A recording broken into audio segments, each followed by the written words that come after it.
அந்த கல்வி வழங்கக்கூடிய ஆசிரியர்களை மரத்தடியிலே, வெயிலிலே, புழுதியிலே ஒரு இருக்கை கூட தராமல் தரையிலே உட்காருங்கள் என்று இந்த அதிகாரம் நமக்கு சொல்லி இருக்கு.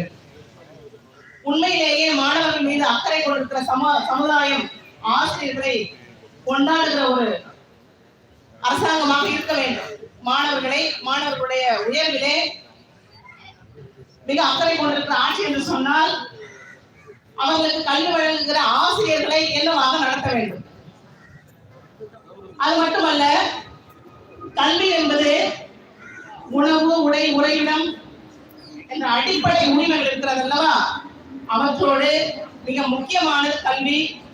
இந்த கல்வியை பறித்துக் கொண்டு, கண்ணை பறித்துக் கொண்டு காட்சி கொடுப்பது போல கல்வியை பறித்துக் கொண்டு அவர்கள் லேப்டாப் வழங்குகிறார்கள்.